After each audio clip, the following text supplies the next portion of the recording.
The small form factor PC movement has seen incredible traction over the years, whether you need to downsize due to space, need the portability, or just want to better optimize your battle station. These are all really good reasons to build a mini PC, and the features you give up, like PCI expansion and part size and compatibility, may seem like very small trade-offs compared to the benefits you get. And a new company that wants to shake up the market with their case designs is REVOCCASE, with their well-priced BIG1 and MID1 cases. And spoiler alert, you should definitely be keeping an eye on this company and stay tuned to the end to find out why. So in this video, we're going to be taking a look at the design and compatibility of both the MID1 and the BIG1, discussing the build process and challenges before testing thermals and giving you guys my final thoughts. So REVOCC cases, let's find out if they're worth it.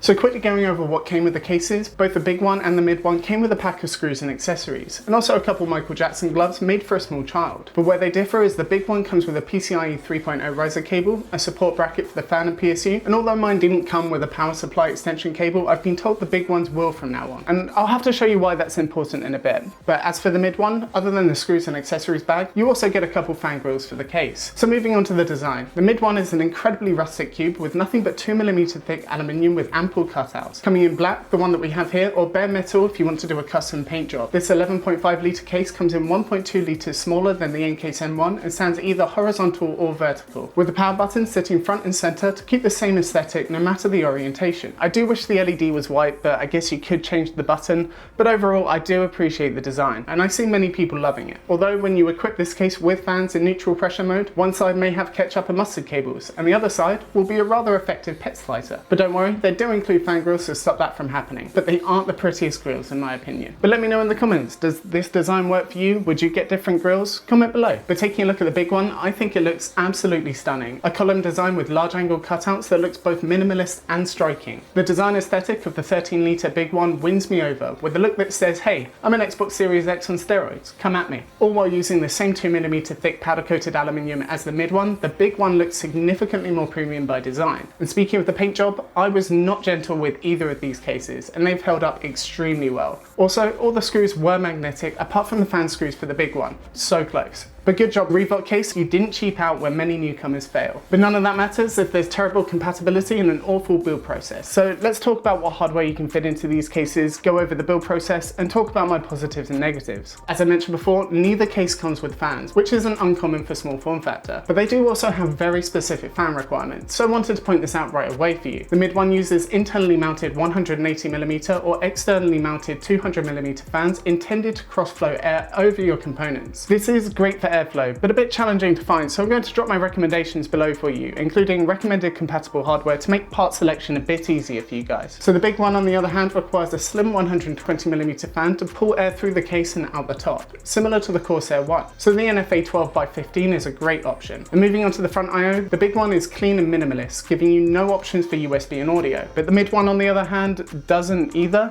I'll show you. Although its front is minimalist like the BIG1, its rear has options for dual USB Type-C and dual Type-A ports, which is a nice inclusion if you want to expand your I/O. So when it comes to internal hardware compatibility, these cases differ quite a bit, and I'll leave details to everything below, but the main things that you need to know are that the BIG1's column design limits its max CPU cooler height to 65mm or below, but where the column design does really help is in terms of GPU. It's compatible with cards up to 300mm and allows you to pack anything but the biggest cards in there, as long as they're about 2 slots-ish. The spec says 2, but it looks like you might be able to push this to about 2.5 or so. Just make sure it's a 2-slot bracket. You can also fit 4 2.5-inch drives or 2 2.5 and 1 3.5-inch drive, along with an SFX PSU and a slim fan on top. I'll show you how this all goes together in a bit, but it is really quite unique. The MID1 on the other hand has a little trick up its sleeve. With its boxy shape, it increases the CPU cooler compatibility to 100mm with an SFX or SFXL PSU, but also allows for externally mounted radiators up to dual 200mm, which is a massive amount of cooling. But similar to the BIG1, there are trade-offs. The MID1 has support for only 1 2.5-inch drive, but more importantly, it only allows for GPUs up to 191mm. This does still allow you to cram some really powerful cards into it, like a 5700 or RTX 2070, which I'll link below, and fingers crossed for RTX 3000 and RDNA 2 ITX cards. So let's build on them while I talk to you about my experiences before doing some basic thermal testing of the two cases. There is a couple frustrating things about the BIG1's build process that I want to make you aware of in a bit, but overall it was actually a lot of fun fun to build in. Everything mounts to the central spine that runs through the case, with the only exception being the GPU, which mounts to the bottom, with a simple yet ingenious thumb nut solution for the PCI bracket. And after installing the motherboard and the GPU, then connecting them with the included riser cable, you'll take a step back to find a familiar sandwich layout, but with a couple changes. There's a 90-degree rotation standing the components vertically, similar to something like the NZXT-H1, which also faces the display outs and I/O to the bottom of the case. As for the other difference is that the GPU fans are facing towards the big metal spine, which does seem counterintuitive. We'll have to check to see if this affects temperatures, but it does seem like a missed opportunity to not have the GPU flip to face the intake slots for improved airflow. So moving further up the column, the included adapter plate supports the SFX PSU and allows your slim fan to be attached with the drive mounts directly underneath it. And that's basically it, built and ready to go. Well, almost. We still need to route the power for the PSU, attach the front I/O and slide it all back together, which is where things get a little tough. So we'll go easy to hard and start with the things that should already be resolved before you buy. The 90-degree power extension needed used to be a separate purchase, and after buying several, it became clear that purchasing one in North America, slim enough to allow the case's top to fit on, was just surprisingly too difficult. So REVOCCASE have committed to including a compatible one with your purchase. Also, the rubber stoppers that were glued onto the metal feet of the big one, I assume to protect your surface. They just fell off immediately for me. They've told me that the glue is going to be stronger for consumer cases and that they're including an optional rubber trim to go round the bottom edge, which is definitely what I would use, as a rubber feet without the support round the bottom will cause the case to wobble. But like I said, this shouldn't be an issue for you, but this is my honest experience. Otherwise, the things that you will experience starts with the hole for the power button. This is not actually inside the chassis, it's underneath it. So to connect the power button to the front I/O of the motherboard, they split the power button's cable midway up using a 4-pin JST SM connector. This is really well thought out, but it does mean that you need to disconnect it every time you want to open the case. But putting it back together and setting it up, this took me longer than it did to build the computer. And I'll show you why. You slide the case over the components and the PCIe riser, and once you get the side panels on, you then need to use little thumb nuts to secure the side panel in place. And I kid you not,